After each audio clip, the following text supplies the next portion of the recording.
Okay, let's go to the next slide. So I'm going to start, as I always do, with a snapshot of where we are now in terms of COVID metrics and a little bit of a look back. It's almost 2 years to the day since our first case, and since then nearly 1,100 New Orleans residents have died from COVID. This is an incredibly sobering statistic to me and probably to most others as well. COVID has been one of the top causes of death for our city for 2 years running, and the effect on our community is going to be felt for generations, just as yellow fever was 150 years ago. We take some solace, though, in the fact that it could have been even worse, with over 1,300 projected deaths in the first 8 weeks if we had not imposed mitigation measures as swiftly as we did. So that is a little bit of a silver lining, but not much. In terms of our viral transmission, we have weathered the Omicron surge. This is our 5th, if you count the humps. And we now enjoy low case numbers, high testing still, and low % positivity. Next slide. For our friends and neighbors, the recent surges, Delta and Omicron, have been really deadly. Over 50% of all of our COVID deaths took place in the first 3 months of the pandemic, when we had little knowledge of the disease and even less ability to fight it. But that's not what happened in a lot of places near us.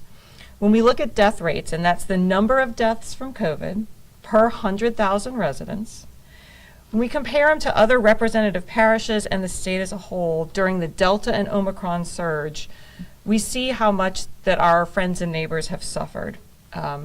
While we have as well, we have not escaped unscathed from either of these surges. It's clear evidence that our stricter requirements and our guidelines have saved lives, and they continue to do so. Next slide. Our parish vaccination rates are something that New Orleanians should be proud of, and they also contribute to our lower number of deaths in the last several months. We know from recent CDC studies that vaccinated individuals are over 14 times less likely to die from COVID than the unvaccinated, and with a booster, that number rises to 41 times less likely. So a full series of vaccinations plus a booster appears to give an individual strong, varied, and lasting protection against reinfection and severe outcomes, such that at this point it does not appear that additional boosters will be necessary in the near term. I know that's a question we get a lot. Increasing our overall booster rates and our pediatric coverage is going to be the focus in the weeks and months ahead, so that our community can be fully protected against future waves of disease. Next slide. So as the Omicron surge fades nationally and internationally, local areas and sectors are taking steps to ease some mitigation measures. Though I'll make it very clear, we do expect future waves of disease. The focus is now shifting to managing outbreaks while preserving healthcare capacity. So as you likely know, the CDC released new methodology and recommendations last Friday. Most of the city was a little bit occupied. The CDC does not recognize Mardi Gras, so I think some folks might have missed it, but I'm going to break it down today. A key component of their new guidance is the ability for local decision-making that is specific to the context within a particular community. This slide draws directly from their presentation on the scientific rationale on their new updated guidance. And you can see that it states that a community's vaccination coverage and the strategy of how it rolls out vaccinations, plus data that indicates both case levels and hospital strain, should be utilized together with specific local factors to make mitigation decisions that are timely, appropriate, and flexible. And you can see the local factors that they call out.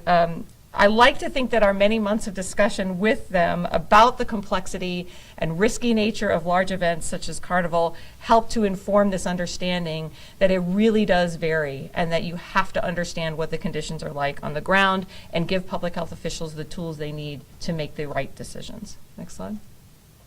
So here's the CDC's new assessment of what they're calling community risk level. They've shifted away from the broad variety of metrics they were using to really focus on case incidence, the number of new cases per 100,000, hospital admissions, and the degree to which hospital beds are taken up by COVID patients. So this new system acknowledges that case counts are still important in understanding how widespread an outbreak will be, but it highlights severe outcomes like hospitalizations, which are tied to deaths, obviously, as critical in decision making. It's a shift in focus that signals a desire to evaluate this virus based on an endemic status rather than a pandemic status.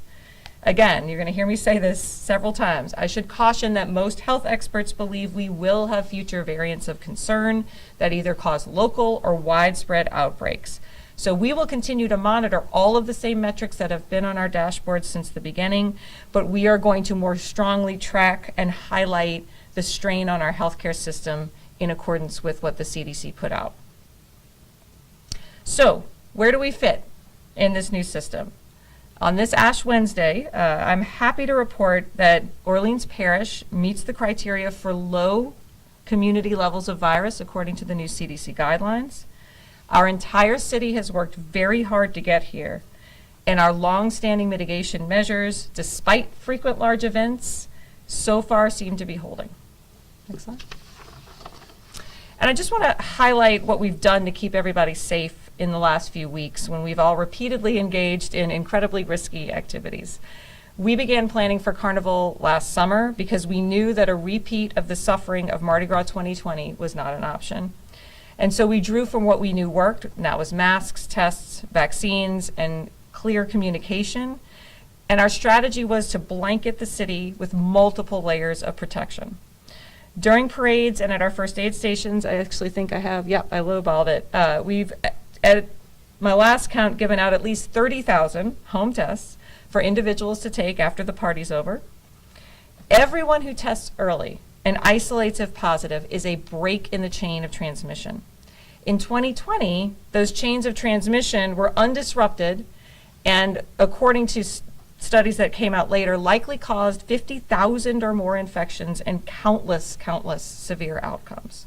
So if you got one of our tests at the first aid station or in Muses, or from a baby doll, or at Zulu, or wherever you got it, please take it and scan the QR code to anonymously send us your results. Some people already have, thank you very much. This is really going to help with our surveillance. We hope to do some additional public test distribution next week once we tally up how many we had, how many we gave away, for more of the public to access. We also, pre-Carnival, gave out about 20,000 to community organizations who specifically work with folks that might have had difficulty getting tests, but stay tuned. Hopefully we'll have more to give. We had multiple other testing options at the airport, in our usual sites, and thanks to our partners at LDH, HHS, and the Sewage and Water Board, we've begun broad wastewater surveillance, which will prove key in the future to spotting the early warning signs of another outbreak. Throughout Carnival, as everybody knows, our indoor mask requirements stayed in place and played a part in blunting a surge. Studies show that county-level mask requirements significantly reduce levels of virus in that community at least 6 weeks after they are in effect, which is great for us. Our vaccine and negative test requirements help keep those most at risk of being infection or transmitting infection out of higher risk sectors. And so overall, I really think we were as prepared as we could be to welcome hundreds of thousands of visitors, dance in the streets, and celebrate for weeks on end. Next slide. So what's going to set us up for future success as we cautiously move from a pandemic to an endemic COVID future? It's really much of the same. Our booster rate must increase and match our overall strong vaccine coverage. Masks are not going anywhere, whether they're mandatory or not. They are always going to be an effective tool for stopping viral transmission of many kinds. And just as we've seen in other countries, they're always going to be a tool that we have at the ready. And I don't know about y'all, but I don't really want to go back to winters with frequent colds and infections. So I'm going to be very likely to put a mask on when I feel like the risk is high. Our elderly and immunocompromised friends and neighbors, as well as our youngest children, will still need our compassion and protection, and we must help them assess their risk tolerance as well as support them by taking our own precautions around them. Our drive-through testing sites are not going to last forever, but testing in many forms should and will remain available. And every large event, you're going to see us out there evaluating closely for potential enhanced risk to the broader community. So given all that, the slide you've all been waiting for, with the risk from Omicron lessened and the new CDC guidance in place, our plan is as follows.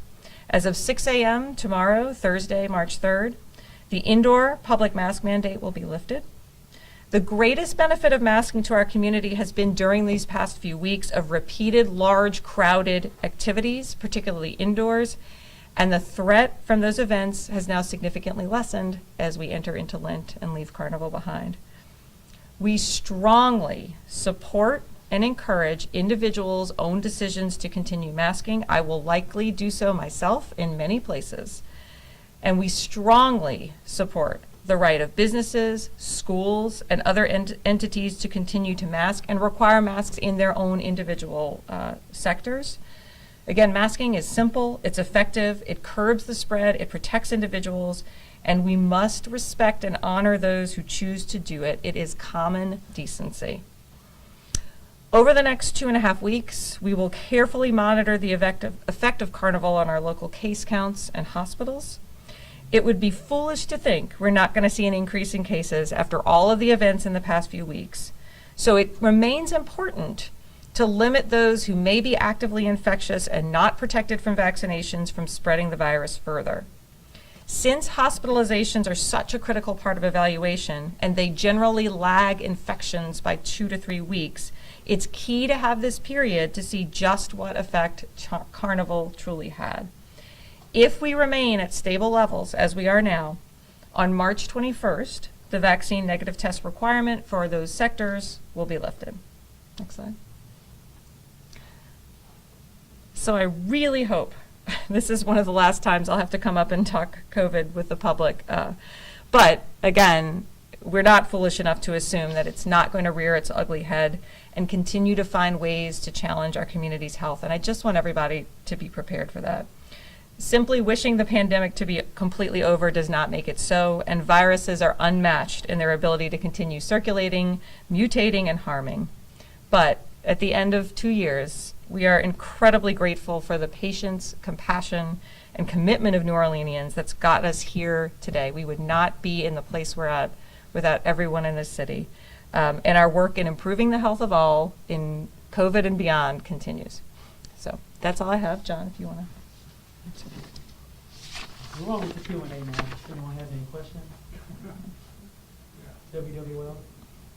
And just talk about the decision-making process to lift the mask mandate now. Was it your intent to keep it in place as long as the city was full of visitors from all over the place, and then as other jurisdictions lifted theirs, we were in line after Mardi Gras?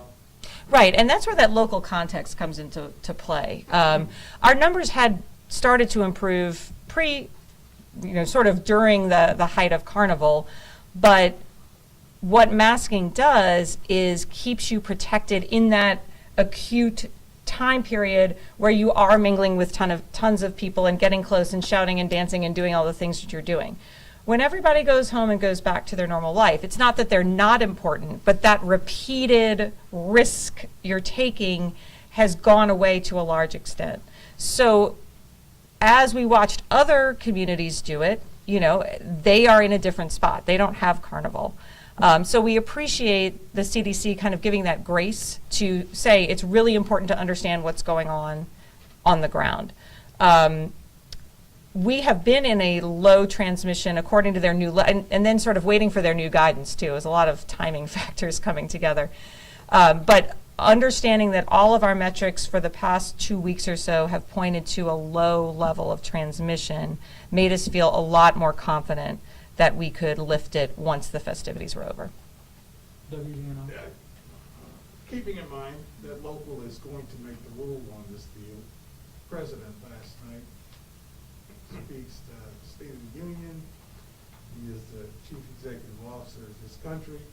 DC drops their mask mandate, an entire chamber full of elected officials with no mask on. As a citizen, someone may take the whole, well, if they can do it, then why can't we do it here locally? Would that have played any part in the decisions here on the ground? No, we've got to follow what we're doing. You know, we're not DC, and I think they only dropped it on Monday. Yeah, the speech. And, you know, all I can say is that when I talk to my public health colleagues, they're wrestling with the same decisions that we are. They're grappling with understanding their own data. And while we share strategies and ask each other questions, at the end of the day, they've got to be accountable and consistent to their community. And that's what I hope we can be. You know, we've had a dashboard for almost 2 years now. You see where the numbers are going.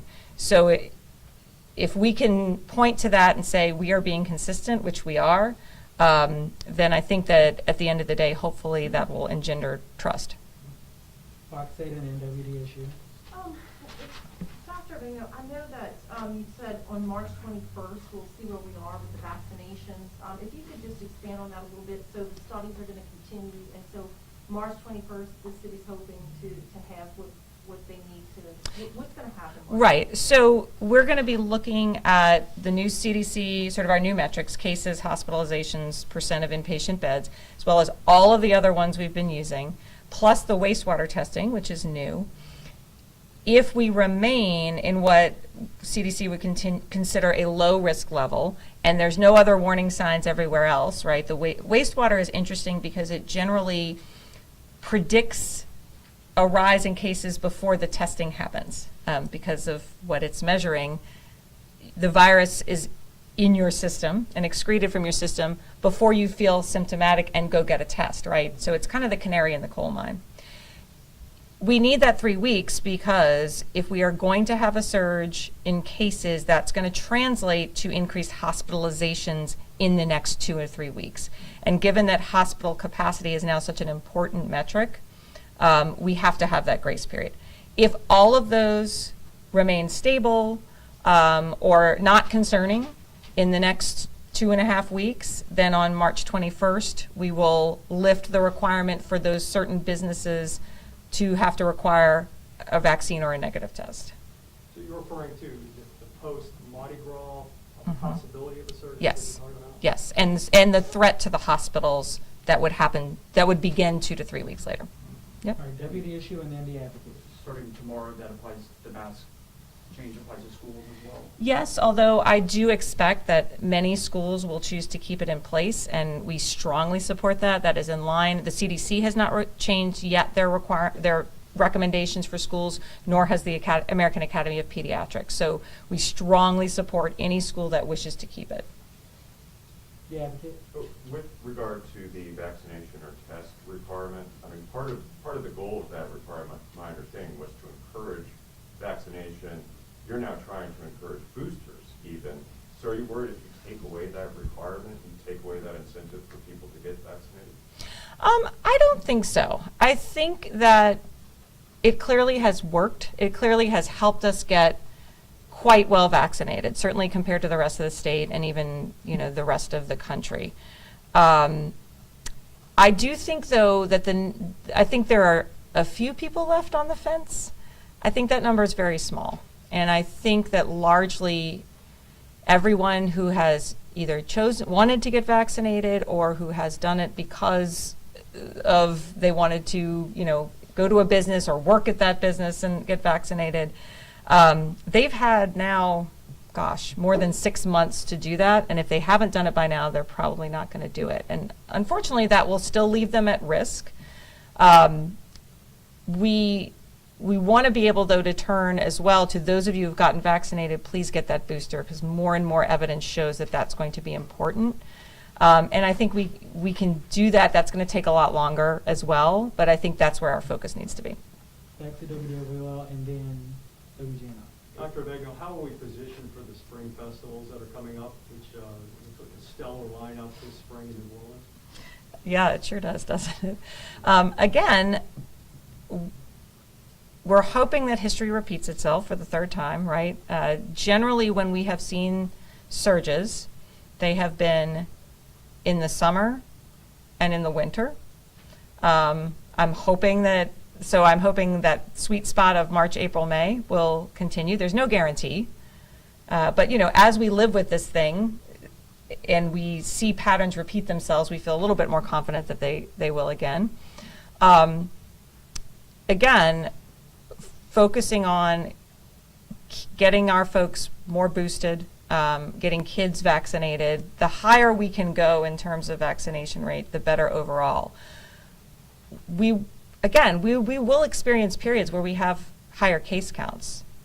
If they're milder because we're all vaccinated and boosted, just as Omicron was milder in comparison to Delta, then I think we'll be able to have large events successfully. I think Carnival is the biggest test of large events, right? It's not just one day, it's not just one weekend. It is 3 weeks straight of nothing but risky activities. And so I'm hopeful that if the data shows that we got out of that okay, with our current situation, then we'll be able to weather the weekend festival or the day, party or whatever it is. But we're going to wait and see. Dr. Van, go back to the wastewater testing.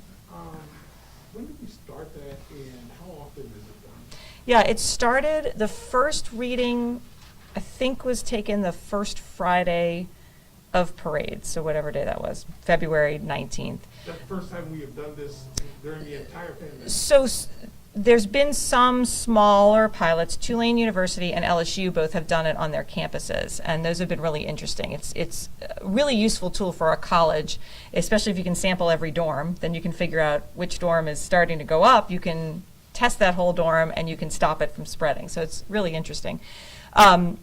This is through Louisiana Department of Health and their partnership with the feds and Sewage and Water Board, who have been wonderful. So it's the first time we've sampled it citywide. The plan is to have both East Bank and West Bank. They can't do, like every little neighborhood. That's a lot. So it's going to be sort of one on the East Bank, one on the West Bank. I know the East Bank testing has started. It's happening twice a week. Right now the numbers don't necessarily mean anything. It's what's the trend. And I do know that the first time we took it was the Friday before parades.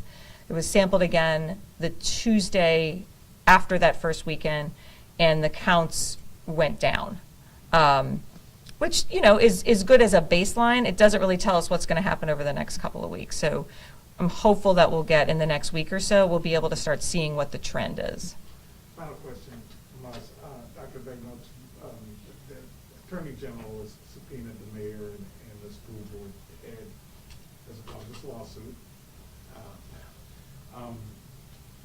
Do you feel as if the results speak for themselves, the action that you as city leaders have taken to keep people safe and warm? I think the slide that you saw where we compared the death rates from Delta and Omicron really speak for themselves. The difference is that we had a vaccine test requirement and an indoor mask mandate at a time when none of our neighbors did.